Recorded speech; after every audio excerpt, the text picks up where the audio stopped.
Alô pessoal, mais um vídeo no canal Vene Casagrande, vídeo com informações do Flamengo. É claro que atualmente é o líder do Campeonato Brasileiro, pelo menos até quarta-feira, quando o Flamengo encara o Fluminense e o Palmeiras vai encarar o Vitória. E aí a gente vai ver quem continuará na liderança, ou na verdade se o Flamengo continuará na liderança ou se o Palmeiras retoma o primeiro lugar novamente. Muita coisa para acontecer nesses 5 jogos que restam no Campeonato Brasileiro, mas vamos pensar jogo a jogo, é claro.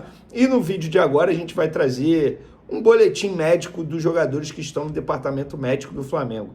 E olha, me chama a atenção a situação do De La Cruz, porque não tem mais argumentos para defender a permanência de La Cruz. Pelo meu discurso, pelas minhas palavras, você já deve imaginar o que eu vou falar sobre De La Cruz nesse boletim médico. Porém, tem notícias boas aí, e eu acho que vocês não vão perder por esperar por essas informações que a gente vai trazer agora. Tem também informação sobre ingresso para a FlaFest, FanFest, ou o grande evento que o Flamengo está organizando para os torcedores no dia 29, dia da Libertadores. Aqueles torcedores que não vão a Lima vão poder acompanhar esse duelo em telões lá no Maracanã, e a gente vai trazer os valores dos ingressos.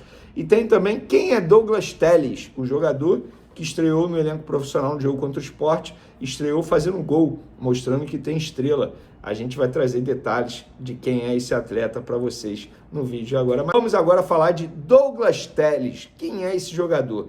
Eu já havia falado sobre o Douglas Telles quando ele foi relacionado contra o Fortaleza pela primeira vez no elenco profissional. Na ocasião ele não entrou em campo, ficou no banco de reservas, não foi acionado. E aí ele voltou a ser relacionado no jogo contra o Sport, nesse final de semana. Só que dessa vez ele entrou e fez gol. E muita gente me mandando mensagem: Veni, de onde saiu esse Douglas Telles? Onde ele estava? Vamos lá. Ele é atacante do Sub-20, tá? Ele tem 18 anos, está no Flamengo desde os 13, ou seja, tem 5 anos de clube já na categoria de base.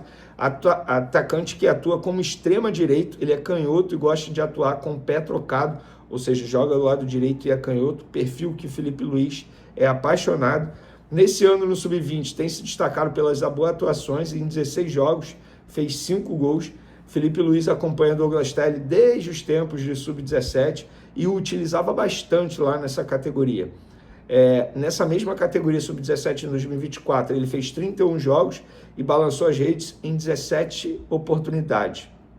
O contrato do jovem com o Flamengo vai até agosto de 2026 com multa rescisória de 50 milhões de euros e a diretoria já trabalha na renovação de contrato desse jogador. Inclusive os próprios empresários já foram ao CT Nindrubu, conversaram lá com os representantes da categoria de base do Flamengo. É um garoto que a torcida do Flamengo tem que ficar de olho, porque de fato pode ajudar bastante em um futuro próximo. Vamos agora falar dos jogadores que estão no departamento médico do Flamengo. Temos boas notícias e temos notícias não tão boas assim. Vamos começar com qual? Com as boas notícias? Vamos lá. Jorginho e Léo Ortiz evoluíram bastante e ambos foram a campo nessa segunda-feira. O volante tem mais chance de retornar no jogo de quarta contra o Fluminense do que o próprio zagueiro, mas o zagueiro também tem boas chances. Então não é nenhum absurdo imaginar que Jorginho e Léo Ortiz serão relacionados contra o Fluminense. Boas possibilidades.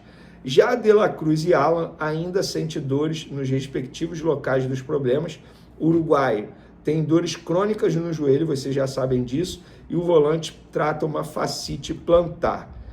Pedro evoluiu bem também, foi a campo, mas o planejamento do Flamengo não prevê o retorno do atacante no Fluminense e Flamengo de quarta-feira.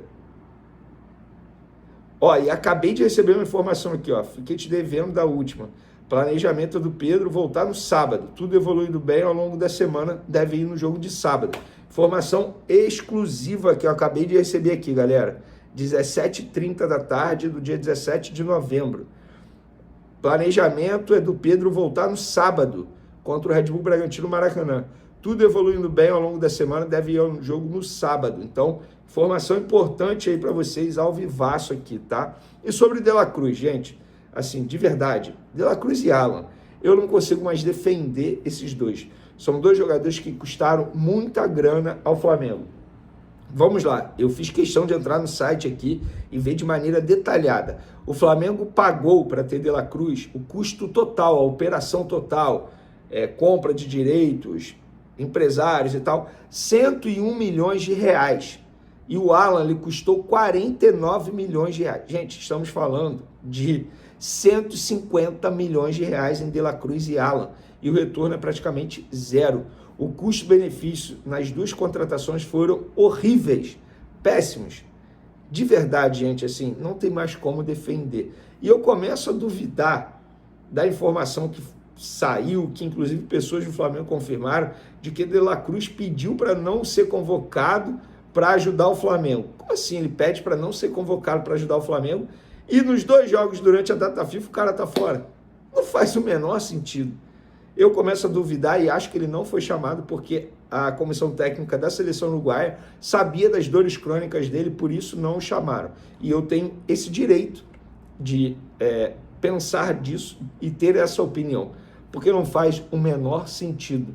E o De La Cruz, assim, já falei, rendimento aqui dele é muito bom, baita jogador, só que não dá mais para defender a permanência de De La Cruz na temporada 2026. Vocês pensam igual, pensam diferente?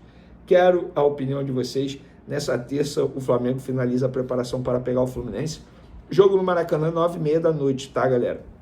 E aí a gente vai trazer o provável time do Flamengo. Lembrando, os 5 jogadores estrangeiros convocados vão sair dos Estados Unidos, vão chegar ao Rio de Janeiro na quarta, e aí a gente vai ver se eles terão condições ou não. Depende da minutagem dele nas partidas, do aproveitamento, condição física, depende de muita coisa. Mas o Felipe Luiz espera ter pelo menos o Carrascal à disposição, já que dificilmente terá o Arrascaeta, porque ele não foi relacionado no primeiro amistoso contra o México, e agora contra os Estados Unidos a tendência é que ele seja titular, a ver quanto tempo ele vai ficar em campo. Então, pessoal, olha, confesso para vocês que eu estou animado para essa reta final de Campeonato Brasileiro e, gente, não tem como prever quem será campeão. Eu vou trazer aqui para vocês os 5 jogos que restam para cada um. O Flamengo ainda pega Fluminense, Bragantino, Atlético Mineiro, Ceará e Mirassol. O Palmeiras vai pegar Vitória, Fluminense, Grêmio, Atlético Mineiro, Ceará. São 3 adversários iguais, né? Fluminense, Atlético Mineiro e Ceará. Só que o Palmeiras nos 3 últimos jogos vai jogar fora de casa. Talvez isso seja uma vantagem para o Flamengo. Mas, gente, no meio disso tem uma final da Libertadores entre os dois. A gente não sabe como o Flamengo vai reagir se perder o título. Nós não sabemos como o Palmeiras vai reagir se perder o título. Ou como o Palmeiras vai reagir se for campeão. Como o Flamengo vai reagir se for campeão. Não sabemos de nada, não tem como prever. Eu acho que esse Campeonato Brasileiro vai ser decidido na última rodada, tal como foi o último título do Flamengo no Campeonato Brasileiro, quando empatou com o São Paulo, fora de casa, se não me engano, e ficou torcendo ali contra o Internacional pelo celular. E vocês, o que vocês acham? Tamo junto, galera. Fui!